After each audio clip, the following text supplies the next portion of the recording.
அன்பார்ந்தவர்களே, புனித வியாழன் அன்று நாங்கள் பாடுகின்ற பதிலுரை பாடல் திருப்பாடல் 116 எடுக்கப்பட்டிருக்கிறது.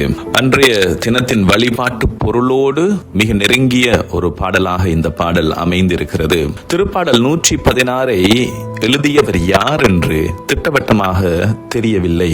இருப்பினும் விவிலிய அறிஞர்களின்படி இது தாவீது அரசர் அல்லது பபிலோனிய அடிமைத்தனத்திலிருந்து மீண்டு வந்த ஒரு இஸ்ரேலரால் எழுதப்பட்டிருக்க வேண்டும் என்று கருதப்படுகின்றது. இதனுடைய பின்னணியை நாங்கள் ஆராய்ந்து பார்க்கும் போது, மரணத்தின் பிடியில் இருந்து அல்லது கடுமையான துன்பத்திலிருந்து தன்னை விடுவித்த கடவுளுக்கு நன்றி செலுத்தும் ஒரு தனி மனிதனின் நன்றி பாடல் என்று கொள்ளப்படுகின்ற ஒரு பாடல்.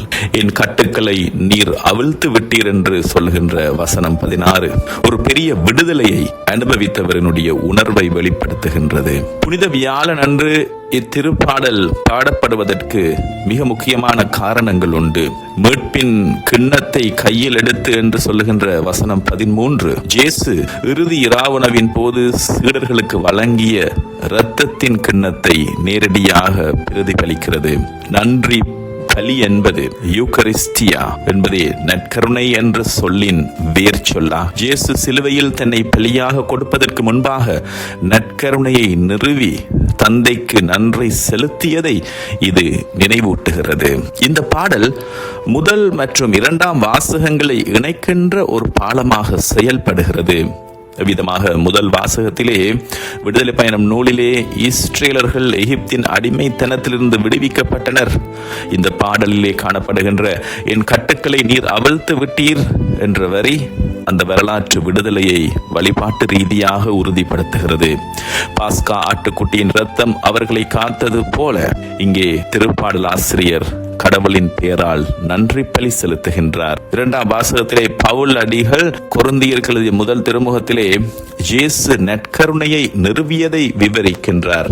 இந்த பாடலின் பல்லவி நேரடியாகவே இதை சுட்டிக்காட்டுகிறது. கடவுளை போற்றி கிண்ணத்தில் பருகுதல் இயேசுவின் இரத்தத்தில் பங்கு கொள்வதே என்பது பவுல் விவரிக்கின்ற ராவுணவிற்கும் இப்பாடலில் வருகின்ற மீட்பின் கிண்ணத்திற்கும் இடையிலான ஒற்றுமையை மிக தெளிவாக்குகிறது. என்பவர்களே, இந்த பாடலுடைய ஆழமான கருத்துக்களை பார்க்கும் பொழுது கைமாறு செய்ய முடியாத ஒரு அன்பு, அது ஆண்டவர் இயேசு எமக்கு செய்த எல்லா நன்மைகளுக்காகவும் நாம் அவருக்கு என்ன கைமாறு செய்வேன் என்ற 12ஆம் வரி, கடவுளின் மீட்பு செயலுக்கு ஈடாக நாம் எதை தர முடியும்? நன்றியோடு அவர் தரும் கிண்ணத்தை ஏற்றுக்கொள்வதே நாம் செய்யும் சிறந்த கைமாறு என்று சிந்தனை என்று எம்மை அழைத்து செல்லுகிறது. ஆண்டவர் தம் அன்பர்களின் சாவு அவரது பார்வையில் மிக மதிப்புக்குரியதென்ற 15ஆம் வசனம், இது மறுநாள் பெரிய வெள்ளி என்று நிகழப்போகின்ற இயேசுவின் புனிதமான மரணத்திற்கு ஒரு முன் அறிவிப்பாக அமைகிறது. இயேசு தந்தையாம் கடவுளுக்கு தான் செய்த வாக்குறுதியை நிறைவேற்ற தயாராக இருப்பதை, மக்கள் அனைவரின் முன்னிலையில் என் பொருத்தனைகளை நிறைவேற்றுவேன் என்ற வரிகள் காட்டி நிற்கின்றன. சுருக்கமாக இந்த பதிலுரை பாடல் பழைய ஏற்பாட்டு பாஸ்காவையும் புதிய ஏற்பாட்டு நற்கருணையையும் ஒன்றிணைத்து புதிய வியாழன் வழிபாட்டை ஒரு மாபெரும் நன்றி பலியாக மாற்றி நிற்கிறது. அன்பார்ந்த சகோதர சகோதரிகளே, பெரிய வியாழன் என்று வாசிக்கப்படுகின்ற இரண்டாம் வாசகம் புனித பவுல் கொரிந்தியருக்கு எழுதிய முதலாவது திருமுகத்திலிருந்து எடுக்கப்பட்டிருக்கிறது. நற்கருணை நிறுவப்பட்டதை பற்றிய மிக தொன்மையான மற்றும் அதிகாரபூர்வமான ஆவணமாக கருதப்படுகின்ற பகுதி இது. இதன் ஆழமான பரிமாணங்களை வரிசையாக பார்ப்போம். புனித பவுல் அடிகள் எழுதிய இந்த கடிதம் கிறிஸ்துவுக்கு பின் 53-54 அளவில் எழுதப்பட்டிருக்க வேண்டும் என்று விவிலிய ஆய்வாளர்கள் கருதுகின்றார்கள். அப்படி என்று சொன்னால் நற்செய்தி நூல்கள் மத்தேயு, மாற்கு, லூக்கா, யோவான் எழுதப்படுவதற்கு முன்பே எழுதப்பட்ட நற்கருணை பதிவு இதுவேதான். அப்படி என்று சொன்னால் இயேசுவின் இறப்பிற்கு பிறகு சுமார் 20 ஆண்டுகளில் இது பதிவு செய்யப்பட்டுள்ளது. ஆகவே வரலாற்று ரீதியாக பார்க்கும் பொழுது நற்கருணையை பற்றி மிகவும் பழமையான எழுத்துப்பூர்வமான பதிவு புனித பவுல் கொரிந்தியருக்கு எழுதிய இந்த முதல் திருமுகத்தின் பகுதியான 11ஆம் அதிகாரம் 23 26 வரையான வசனங்கள். எனவே திருச்சபை உருவான மிக தொடக்க காலத்திலேயே நற்கருணை கிறிஸ்தவ வாழ்வின் மையமாக இருந்திருக்கிறது என்பதற்கு இதுவே முதன்மையான சாட்சியாகும். இந்த கடிதம் கொரிந்து நகரில் இருந்த அந்த தொடக்க கால கிறிஸ்தவர்கள் அகாபே ஃபீஸ்ட் என்று அழைக்கப்படுகின்ற அன்பு விருந்து கொண்டாடும் பொழுது சில குழப்பங்களை செய்தார்கள். செல்வந்தர்கள் தங்களுக்குள்ளே உண்டு குடித்து மகிழ்ந்தார்கள். ஏழைகள் பட்டினியாக வீடுகளுக்கு செல்ல வேண்டி இருந்தது. இந்த தவறான போக்கை திருத்தவும் நற்கருணையின் புனிதத்தை நினைவூட்டவும் பவுல் இந்த உண்மையை அவர்களுக்கு எழுதுகின்றார். இந்த கடிதத்திலே காணப்படக்கூடிய திருச்சபையின் பாரம்பரியம் என்பதை பற்றிய ஒரு வார்த்தை மிக முக்கியமானது. பவுல் கூறுகின்றார், ஆண்டவரிடமிருந்து நான் பெற்றுக்கொண்டதும் உங்களிடம் ஒப்படைத்ததும் இதுவே என்று கூறுகின்ற இந்த வார்த்தை இது ஒரு மனித கண்டுபிடிப்பு அல்ல. மாறாக இயேசு கிறிஸ்து ஆண்டவரே நேரடியாக தம் சீடர்களுக்கு கையளித்த அந்த பாரம்பரியத்தில் வந்த ஒரு விடயம் இந்த நற்கருணை கொண்டாட்டம் என்று பவுல் கூறி நிற்கின்றார். இந்த நேரடியான பாரம்பரியம் என்று கருதக்கூடிய இந்த வார்த்தை பவுல் சொல்லக்கூடிய நான் ஆண்டவரிடமிருந்து பெற்றுக்கொண்டதை உங்களுக்கு ஒப்படைக்கின்றேன் என்பது இது வெறும் செவி வழி செய்தி அல்ல. உயிர்த்த ஆண்டவர் திருத்தூதர்கள் வழியாக திருச்சபைக்கு தந்த அதிகாரபூர்வமான போதனை இது என்பதை உறுதிப்படுத்துகிறது. மேலும் ஆண்டவர் வரும் வரை அவருடைய சாவை அறிவிக்கின்றீர்கள் என்பது நற்கருணை கொண்டாட்டம் என்பது ஒரு நற்செய்தி அறிவிப்பு பணி. கிறிஸ்து நமக்காக உயிரை கொடுத்தார் என்பதை உலகத்திற்கு சொல்லுகின்ற செயலாக இது அமைகிறது.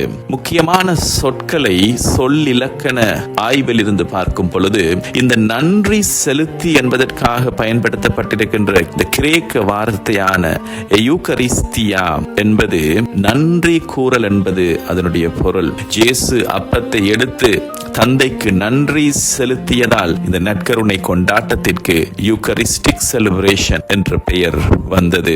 அடுத்ததாக இருக்கக்கூடிய இதை என் நினைவாக செய்யுங்கள் என்பது மிக முக்கியமான ஒரு வரி. இதிலே வருகின்ற அனாம்னேசிஸ் என்கின்ற கிரேக்க சொல் நினைவாக என்கின்ற அந்த வார்த்தையை பிரதிபலிக்கின்றது.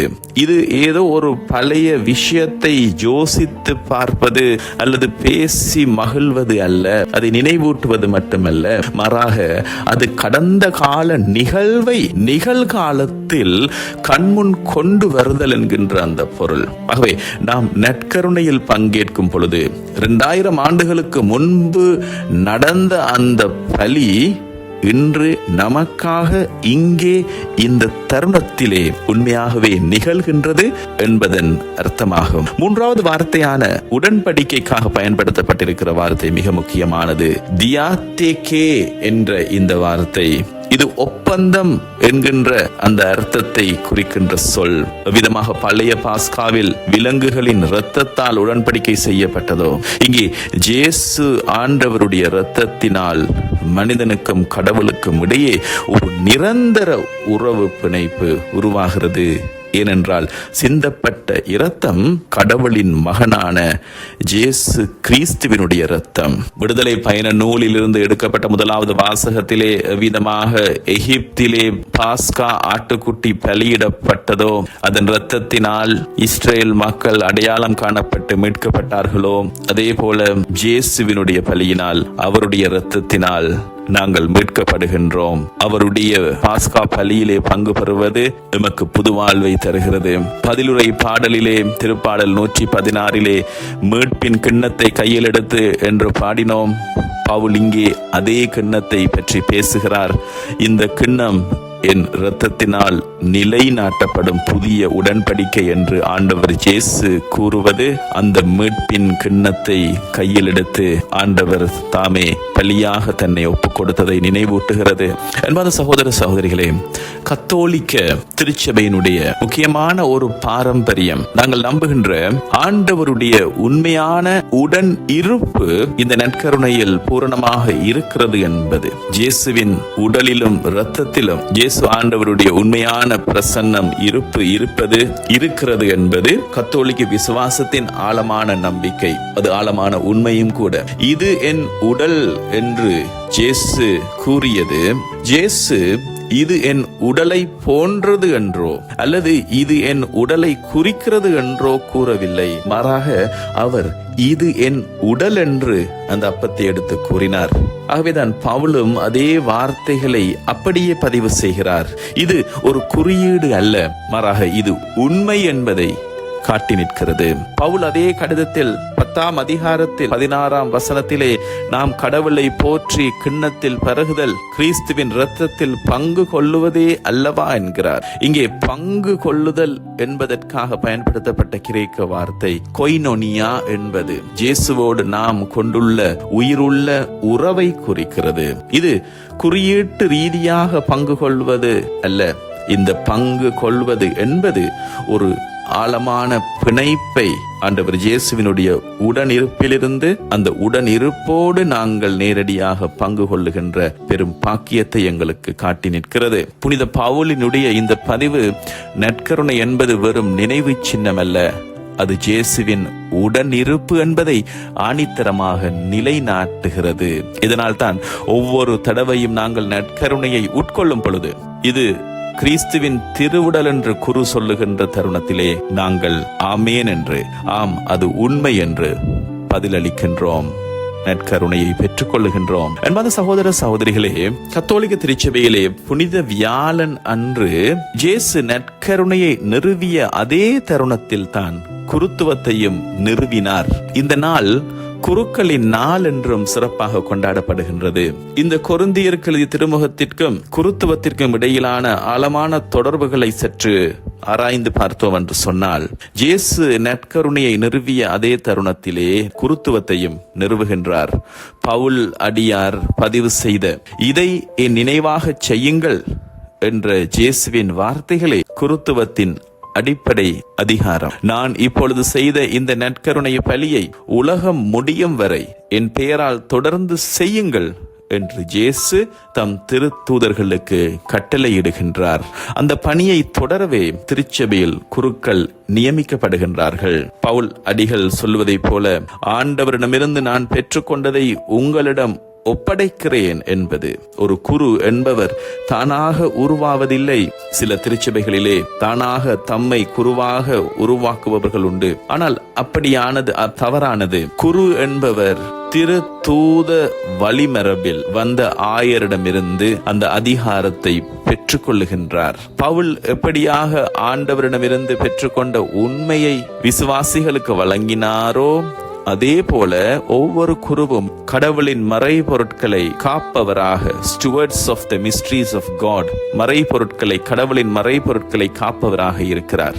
அது மட்டுமல்ல, இவர் கிறிஸ்துவின் பதிலாளியாகவும் செயல்படுகின்றார். என்பாந்தவர்களே, 2ஆம் வாசகத்திலே நாங்கள் கண்ட இயேசுவின் வார்த்தைகளை அப்படியே பவுல் பதிவு செய்துள்ளதன்படி, இது என் உடல், இது என் இரத்தம் என்கின்ற இந்த வார்த்தைகளின் அடிப்படையிலே திருப்பலி வேளையிலே ஒரு குரு இதே வார்த்தைகளை சொல்லும் பொழுது, குரு தனது சொந்த பெயரால் சொல்லவில்லை, மாறாக இன் பெர்சோனா கிறிஸ்தி என்று சொல்வதன்படி இயேசுவின் பெயரால் பேசுகின்றார். ஆகவே பவுல் அடியார் இந்த வாசகத்திலே இயேசுவின் செயல்களை துல்லியமாக விவரிப்பது, குருக்கள் அந்த புனித செயலை அப்படியே சிதையாமல் செய்ய வேண்டும் என்பதை காட்டி நிற்கின்றது. இறுதியாக, நற்கருணை இல்லாமல் குருத்துவம் இல்லை, குருக்கள் இல்லாமல் நற்கருணை இல்லை. இந்த இரண்டும் ஒரே நாணயத்தின் இரு பக்கங்கள் போன்றவை. அதனால் தான் புனித வியாழன் அன்று திருச்சபை தனது குருக்களுக்காக சிறப்பாக சபிக்கிறது.